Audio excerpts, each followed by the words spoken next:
Salut les pirates, j'espère que vous allez bien parce que moi ça va bien. Je suis ravi de vous voir puisqu'on a parlé cette semaine des croyances limitantes et vous avez beaucoup apprécié cette formation qui est en train de changer votre vie, hein. Vous êtes en train de voir que votre reconquête amoureuse avec votre conjoint, vous êtes ensemble depuis 5, 10, 15, 20 ans, et tout d'un coup votre conjoint vous a dit qu'il vous aimait plus, ben votre reconquête, entre guillemets, en tout cas le passage en phase 4 était en train de stagner parce que vous aviez des croyances limitantes. Vous savez quelle est la destinée des pirates de cette chaîne, hein. Ils sont ensemble depuis 5, 10, 15, 20 ans. Ils sortent de la phase de sécurisation, en tout cas leur conjoint. Ils prennent des mauvais conseils, il y a crise de couple, donc le conjoint dit on va se séparer, je crois. Le pirate fait des silences radio, fait des erreurs de silence radio, fait des erreurs de lettres magiques, fait des erreurs de «Suis-moi, je te suis» et la situation se dégrade et puis on tombe sur cette chaîne YouTube, on se met à se former, à mettre en application les formations, on se fait aider par les autres pirates et on revient ensemble, on passe en phase 4, la phase de grande intimité qui nous permet d'être heureux toute la vie. Voilà, ça c'est le chemin des pirates. Alors vous êtes peut-être comme bébé pirate, hein, vous avez peut-être commis les interdits ou vous êtes dans la traversée du désert, entre la phase la plus dure et les retrouvailles et parfois il y a des pirates qui sont récupérés de justesse par la team, la famille, qui voudraient abandonner pendant la traversée du désert, hein, ce qui est formellement déconseillé, puisque 100% des pirates qui ont réussi à récupérer leur conjoint ont eu la traversée du désert et ont avancé. Donc vous êtes dans une situation ici, hein, bien favorable, vous êtes bien entouré et vous avez 150 formations pour récupérer votre conjoint. Donc, évidemment, lorsqu'on a une crise existentielle et qui est concomitante avec la fin de la phase de sécurisation, eh bien, c'est un peu compliqué à gérer. Heureusement, nous avons le savoir en neurosciences, hein, qui vous permet d'avancer. Aujourd'hui, je vais vous parler du mythe insipide du succès du jour au lendemain et comment il peut nuire à votre couple. C'était le point noir de la PNL à l'époque, qui se disait une méthode magique où on pouvait changer quelque chose en claquement de doigts, hein. Des personnes comme Anthony Robbins ou autres faisaient sur scène un peu presque de la magie en disant: «Mais vous voyez, je vous parle pendant un quart d'heure et ensuite, votre vie change». Aujourd'hui, eh bien, je vais vous montrer comment vous allez récupérer votre couple en difficulté même depuis longtemps, en travaillant intensément sur votre cerveau, mais aussi sur votre relation. Évidemment, hein, on va prendre des exemples tout à fait précis pour revenir ensemble. Si vous êtes ici, c'est que vous êtes sans doute dans une situation difficile avec votre conjoint, hein. Peut-être que vous êtes séparés, peut-être que vous êtes au bord de la rupture. Peut-être que vous avez subi une infidélité, une trahison, une déception. Peut-être que vous avez perdu la confiance en vous, en votre conjoint. Peut-être que vous ne vous sentez pas respecté. Peut-être que vous aimeriez que votre conjoint vous admire ou que vous avez perdu l'admiration pour votre conjoint. Eh bien, finalement, aujourd'hui, on a compris que tout ne passera pas en claquement de doigts, mais on va pouvoir effectivement récupérer petit à petit en changeant vraiment, en repassant des moments avec votre conjoint. Votre couple est passé en phase 4 et bien évidemment, on va sortir du mythe trop répandu dans notre société qui est très dangereux pour le couple, hein. C'est du succès du jour au lendemain, overnight, comme on dit aux États-Unis. Donc, vous savez, ces histoires qu'on voit partout au cinéma, où la personne arrive, se met à genoux, ou fait un exploit, et la personne retombe instantanément en claquement de doigts, amoureux, et les couples se remettent ensemble après une rupture dramatique en un week-end. Et bien évidemment, ces histoires, vous les avez vues au cinéma peut-être, à la télévision, dans les magazines, sur les réseaux sociaux. Peut-être que vous les avez entendues dans des histoires, dans la bouche de vos amis, de vos collègues et de proches. Mais peut-être que vous espérez les vivre un jour. C'est vrai que ces histoires de claquement de doigts, faites une lettre magique et la personne va revenir, c'est séduisant, mais c'est peut-être rassurant, mais évidemment, hein, tout ne peut pas s'arranger du jour au lendemain. L'idée dangereuse, c'est de croire que le succès est facile, que le bonheur est immédiat et que l'amour est éternel. Ces histoires, vous avez compris, elles sont trompeuses, elles sont mensongères, elles sont dangereuses et elles vous font oublier la réalité, elles vous font ignorer le travail qu'il faut faire et elles vous font négliger l'effort. Et les pirates qui ont réussi à récupérer leur conjoint, oui, ont fait des efforts et le miracle est arrivé, mais le miracle n'était pas le fruit du hasard, mais le miracle était le fruit de la responsabilité et du travail. Évidemment, à chaque fois que vous penserez que je vais pouvoir récupérer mon conjoint très rapidement. Vous serez en présence de quelqu'un qui vous manipule, hein, et le médium africain, asiatique ou européen qui vous dit qu'il va faire revenir votre épouse, le, le coach qui vous dit ben, faites une lettre magique et votre conjoint va revenir, eh bien, tout ça ne reflète pas la vérité. Vous l'avez compris, parce qu'il n'y a pas de processus. Quand il y a un processus, on peut revenir ensemble. Quand il y a quelque chose qui dure, c'est du processus. Et chaque réussite médiatisée se cache en réalité des mois de travail acharné. C'est pareil dans le sport. On a l'impression que la personne championne du monde, on ne la connaissait pas encore, mais en fait, elle a bossé pendant 15 ans avant. Quelqu'un qui a une entreprise qui réussit, généralement, eh ben, il a échoué plusieurs fois avant dans une entreprise. Quelqu'un qui revient dans son couple, ben, généralement, c'est un gros travail, mais on ne voit pas ce travail-là. Hein, quand on réussit dans une nuit, c'est généralement qu'on a travaillé pendant 10 ans avant. Donc, les personnes qui ont récupéré leur couple, les pirates qui ont récupéré leur couple, ont eu des doutes, ont eu des obstacles, eux aussi ont eu des échecs comme vous. Hein, le succès survient généralement après une lente et progressive construction de l'entreprise sur soi-même pendant plusieurs mois et non du jour au lendemain.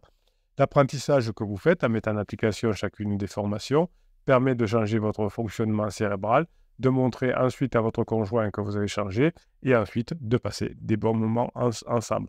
Donc le mythe de l'overnight, du tout du jour au lendemain, peut démotiver ceux qui ne rencontrent pas le succès immédiatement. Il est poussé à l'abandon, notamment pendant la traversée du désert où on a fait des efforts.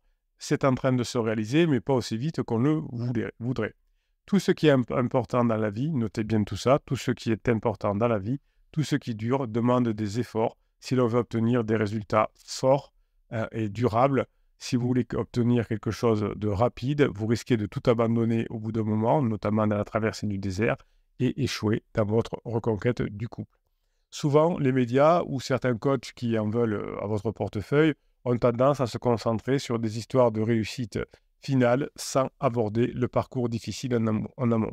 Ce n'est pas le cas dans cette team, dans cette famille, puisque tous les jours à 18h, je vous lis des histoires, je réponds à vos questions, et vous voyez que souvent, c'est dur. Hein, vous êtes en panique, en traversée du désert, et vous réussissez à la faire récupérer votre conjoint, mais souvent, on ne vous parle pas dans notre endroit de tout le travail qu'il faut faire pour y arriver et tout le bénéfice qu'on a ensuite de son travail. Alors, vous avez des très nombreux témoignages ici de pirates qui ont montré pourquoi ils sont arrivés à récupérer leur conjoint, parce qu'ils ont pu récupérer leur conjoint en travaillant.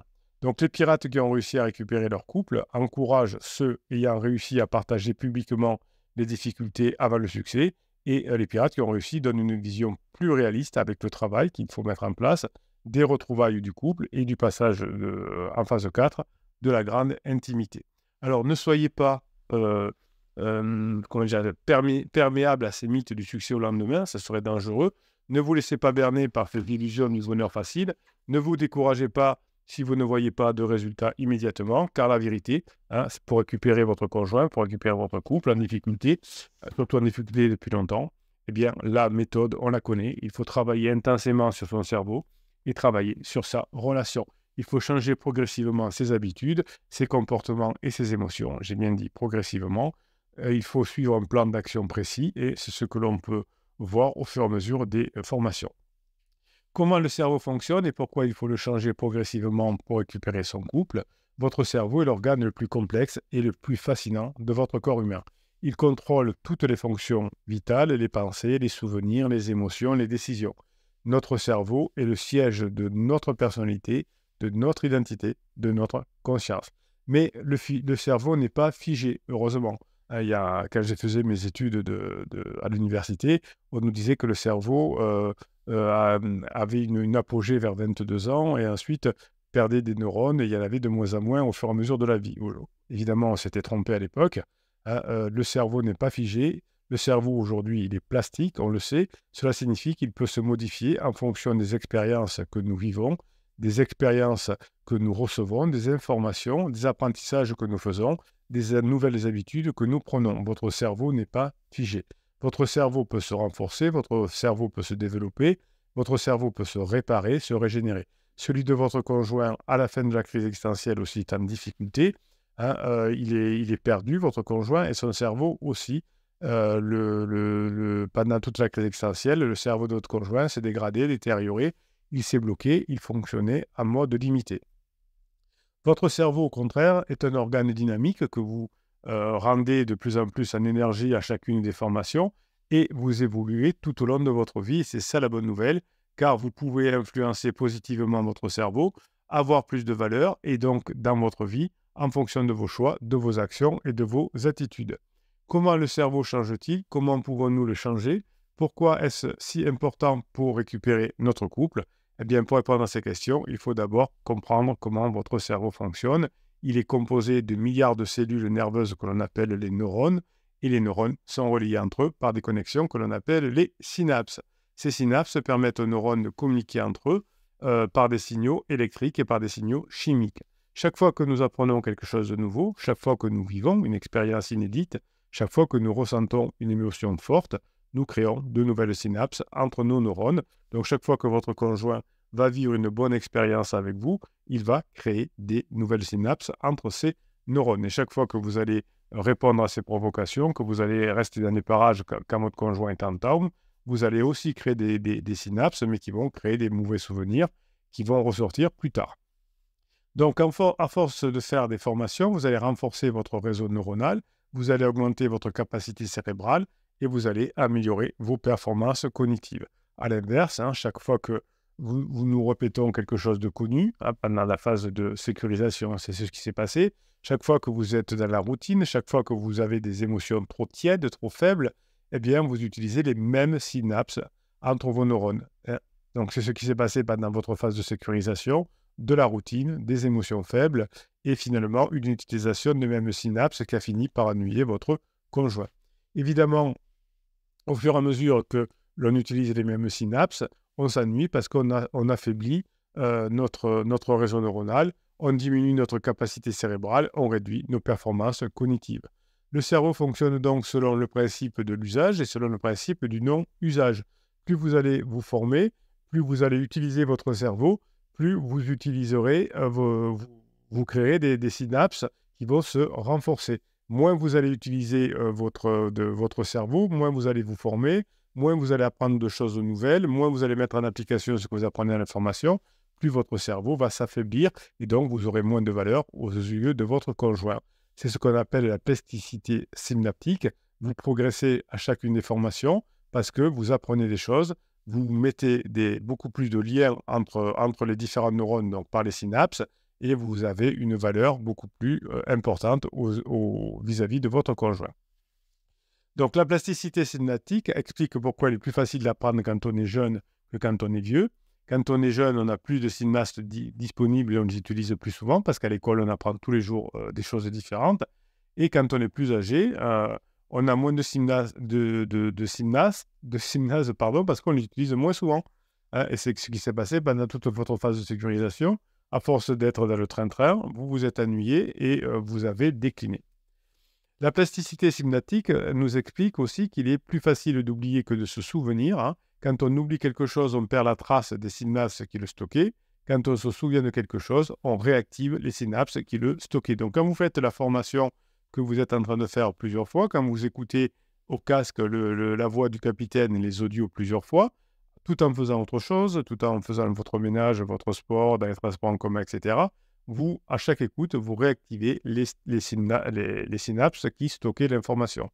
La plasticité synaptique explique pourquoi il est facile de changer, il est plus facile de changer que de rester le même. Chaque fois que vous allez apprendre quelque chose, chaque fois que vous allez vous former, chaque fois que vous allez changer quelque chose dans votre vie, vous allez créer des nouvelles synapses.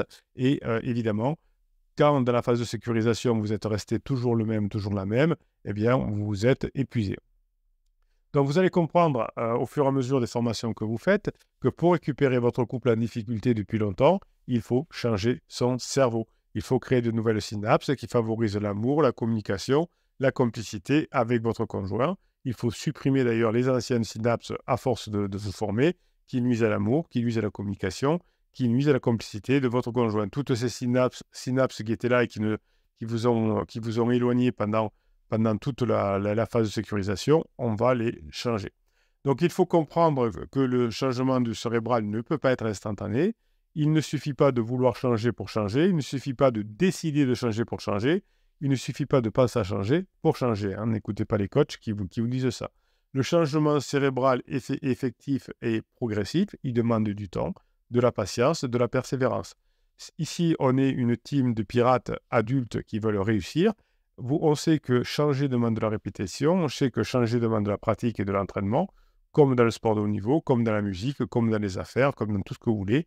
Vous avez besoin de motivation, de discipline et d'engagement. Et les pirates, dans le groupe Facebook et en descriptif de cette vidéo, en commentaire de cette vidéo, vous aident à rester motivé, discipliné et engagé. Vous avez le catalogue des 130 formations, évidemment, 150 formations plutôt, qui vous permettent de vous former et d'avoir ce changement cérébral. Ce changement cérébral, au fur et à mesure des formations, se fait en 4 étapes. C'est un processus en 4 étapes. La prise de conscience, hein, c'est l'étape où vous réalisez que vous avez un problème dans votre couple, que vous ne savez pas badiner, par exemple, que vous avez des croyances limitantes, et vous prenez conscience du problème. Vous prenez conscience des conséquences du problème, et vous commencez à chercher des solutions possibles. Une fois que vous avez trouvé la bonne formation, vous allez planifier. C'est l'étape où vous définissez vos objectifs, les moyens pour les atteindre, combien d'heures par jour je fais la formation, qu'est-ce que j'écoute, quelle formation, etc. Et vous planifiez les actions à faire au quotidien pour changer votre cerveau, votre relation. Tous les jours, vous utilisez l'intelligence artificielle pour trouver des sujets de badinage, des sujets d'humour. Hein, tous les jours, vous planifiez des choses à faire pour vous améliorer. Ensuite, vous passez à l'action. C'est l'étape où vous mettez en œuvre ce que vous avez appris dans les formations et que vous avez planifié. Vous agissez à ce moment-là concrètement pour changer votre cerveau et améliorer la relation avec votre conjoint en crise. Ensuite, évidemment, vous évaluerez. Hein, c'est l'étape où vous mesurez les résultats de vos actions. Vous mesurez les progrès que vous avez faits grâce à la mise en application de la formation. Vous évaluez les difficultés que vous avez rencontrées. Vous pouvez en parler avec les autres pirates. J'ai mis ça en application de la formation et j'ai eu du mal. Et les ajustements que vous devez faire. Évidemment, ce processus est efficace. Ce processus est cyclique. Il faut répéter plusieurs fois pour obtenir des changements durables. Et il faut évidemment le personnaliser en fonction de votre situation, de votre personnalité et de votre conjoint. Voilà, donc les pirates qui ont récupéré leur conjoint ont suivi ces cycles-là, se sont formés, ont planifié, on a mis en application et ont ensuite fait un cycle d'amélioration. Qu'est-ce que je pouvais améliorer? Comment j'ai fait? Pourquoi je n'ai pas bien réussi à mettre ça en application? Je l'avais appris dans la formation, mais je n'ai pas bien réussi. Et je refais un nouveau cycle. Voilà mes pirates adorés. Vous voyez pourquoi les pirates qui réussissent, eh bien, sont des bosseurs, sont des personnes qui sont non pas plus intelligentes que les autres, mais qui bossent mieux, qui essayent plus que les autres. Et c'est comme ça qu'on arrive à récupérer son conjoint. Je vous donne toute ma grinta. Vous voyez que vous avez une belle route devant vous. Non seulement vous allez changer le fonctionnement de votre cerveau, non seulement vous êtes plus heureux dans votre vie, mais en plus, vous allez augmenter les probabilités de revenir ensemble. Je vous souhaite la journée que vous méritez. Je vous kiffe, mes pirates adorés.